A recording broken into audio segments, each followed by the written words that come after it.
So as you can see, it's Halloween time.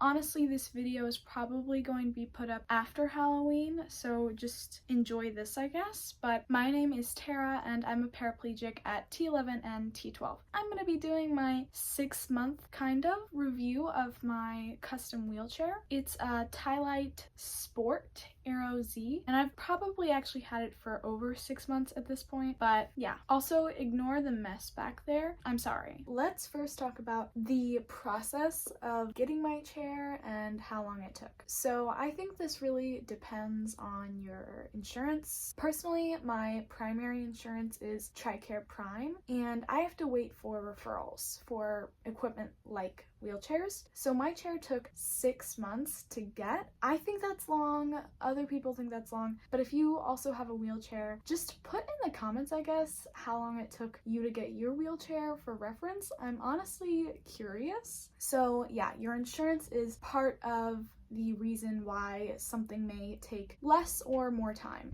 But the other part of the reason is what company that you used. Personally, I used NuMotion, and it really wasn't a choice for me. It was just something that the hospital chose for me since I got measured and kind of ordered a chair when I was still in the hospital and I didn't know a lot. NuMotion is a really big chain. They would have insurance doctor billing issues even, and then just wouldn't tell me about them. But since then, I have switched to a local company called Ticon, and it has so far been better, and they definitely check back in with me where NuMotion didn't. So like I said, I got this chair measured and kind of ordered when I was still in the hospital. It was probably 2 weeks post-injury, and obviously I didn't have a lot of time before then to just sit on my phone and talk to other wheelchair users or watch YouTube videos reviewing their wheelchairs. So I knew nothing when it came to wheelchairs. I didn't know what I liked, what I thought looked good, and what I thought would fit my needs best.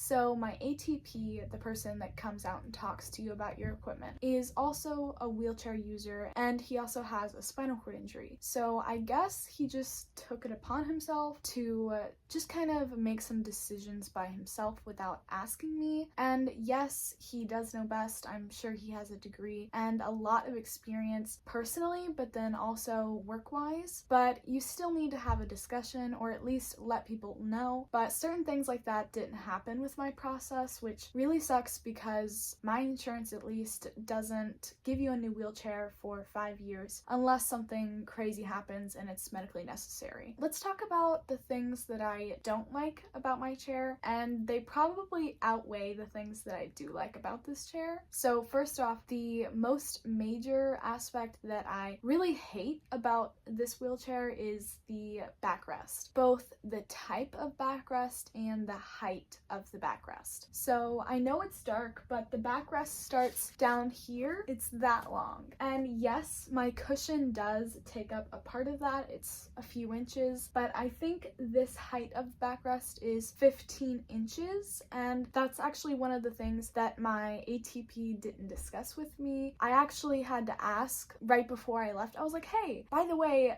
how tall is my backrest going to be? And he actually was going to give me a full backrest, which would have been a little higher than this one. And this one already comes up to almost the top of my shoulder blade. And I think that it's kind of ugly just to have like a really long backrest when I don't need one. Obviously, backrests have to be functional so that you're comfortable and safe. But for me personally, my injury is pretty low down and I don't have a lot of posture issues or lack of core control. So for me, it's not functional and I don't think it's cute. But there are legitimate reasons too why a backrest that's too long is harmful. For instance, I'm fused from T9 to L3, I think, and that's a lot. So to have a backrest that is actually probably already at the top of my scapula, that takes away even more mobility. Since I'm fused, I really rely on my mobility in my shoulders and my upper back so that I can reach things behind me, like if I'm closing a door. So that really gets in the way, and I'm sure it's not good for your shoulders. I also don't like the type of my backrest. This is also probably hard to see, but it's just like a thin foam. It's not very supportive and it's completely flat. There's no curve or anything. So I think that's part of the reason why my chair is so uncomfortable. And I actually have like back pain every day. Sometimes it's nerve pain, which is like, okay, yeah, I have a spinal cord injury. But sometimes it's actually like just a regular old backache, and it's every day. So I think that the combination of not having a curved backrest and it being so thin, it just doesn't really support you when your muscles are having to work so hard. Another thing that's annoying with the type of backrest that this is, it creaks so much, and it's embarrassing when you're in really quiet situations like a classroom and you're trying so hard not to move a muscle so it doesn't creak, and it's impossible. It just keeps creaking, and I think it's really loud and it just sucks. I wish that I had a high density curved backrest that was obviously a lot shorter. My new ATP with the local company has suggested 10.5 inches. 10.5 inches would probably be around here. I'm hoping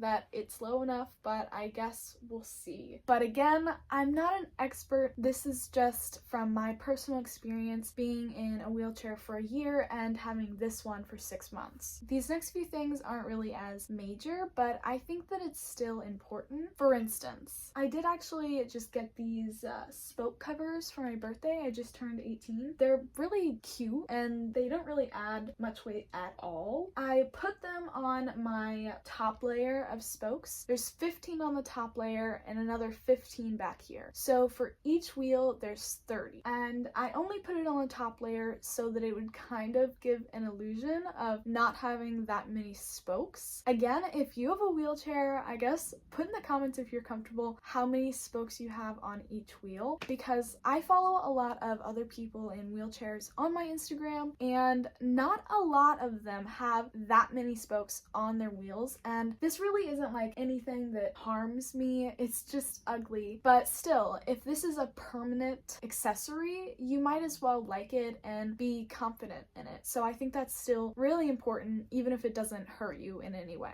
Next up is my calf strap. It's right here. I think that's the real name of it. It's basically just a strap that goes behind your legs when you're sitting in it so that they don't fall off the foot plate and drag. I like it.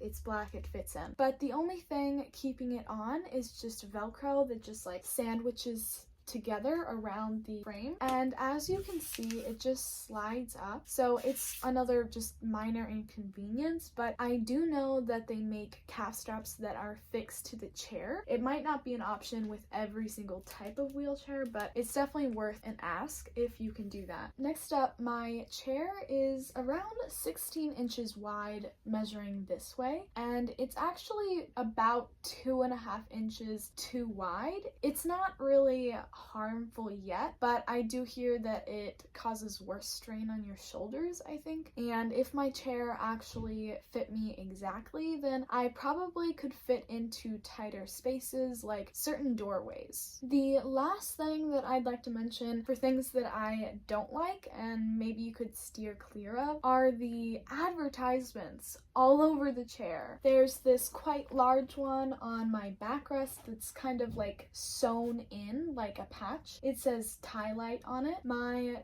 J Fusion cushion also has their brand on it, and that's quite large. The tires have some sort of brand on them as well. The tie for TiLite on this little button thing, the axle. And last but not least, there is an Aero Z logo right here. Again, it's not really harmful at all. It's just kind of annoying because you want to have your wheelchair as, you know, an accessory to your outfit, and sometimes they just get in the way and I don't like them. I have heard though that you can ask for the little, like, I don't know what to call them other than advertisements, to not be put on the chair, and that's worth an ask. Next up, away from the negatives, are the things that I do like about the chair, which is less extensive. So I just mentioned my cushion here, and I do like that it kind of boosts me up because you kind of just get closer to to everyone else and you can reach more. Functionally too, I think it's good. I've never really had any skin issues on my butt sitting in the J Fusion. It has some sort of gel inside the cushion. When you press down on it, it kind of just molds to you. It's really soft. I also like the color of my frame, which is just matte black. I originally asked for some shade of purple. Purple's my favorite color, but I changed my mind because I thought that maybe that would be a little annoying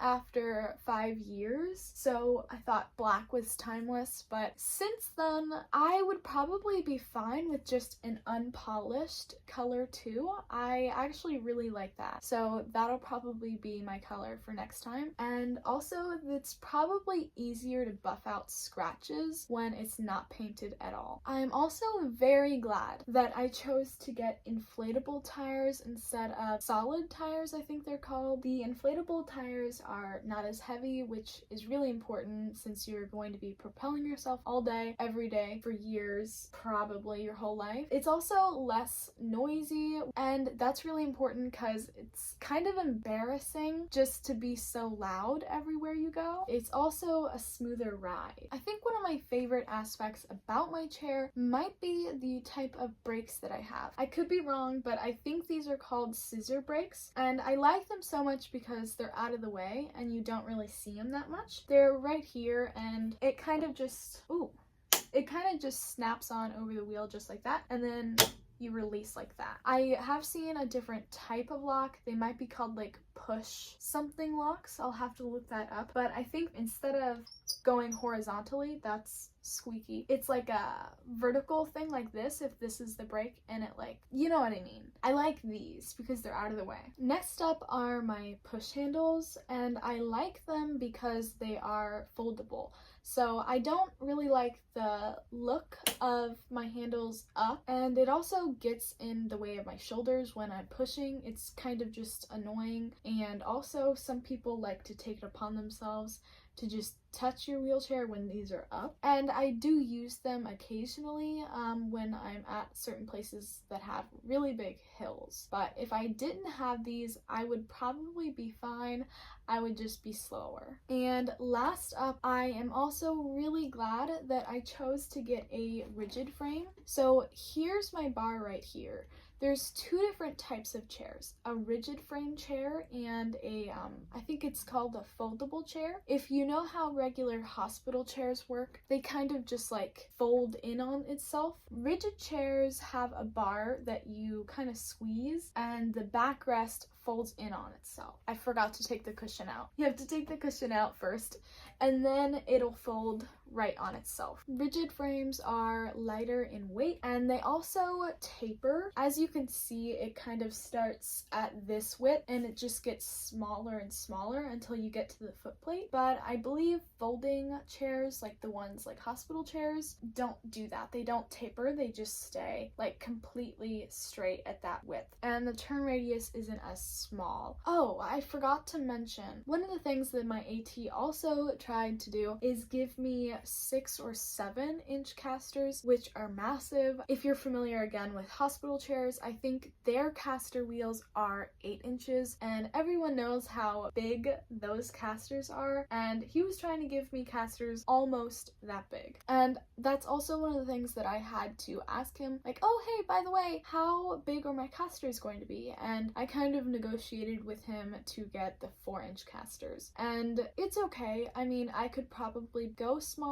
I wouldn't go bigger though. I also don't like that my clothing guards here aren't fixed. So as you can see, it just kind of wobbles around. I don't know what's wrong with it, but they're not the type that are fixed on. It's the type that you can just take out and then put right back in. And I think it's slightly heavier because it's not fixed to the chair, and it's just annoying because it wobbles. One of the things with the rigid chair, there is this one bar down here that actually does the work to fold the cushion down, and I did have to replace it within just a few months of having the chair because it would fold down on me when I was in the chair. I wasn't messing with the bar at all. It just did it all by itself, which really sucked and was kind of dangerous. Okay, we're done. I'm sorry if this video was kind of like everywhere, but I would have loved to see another person's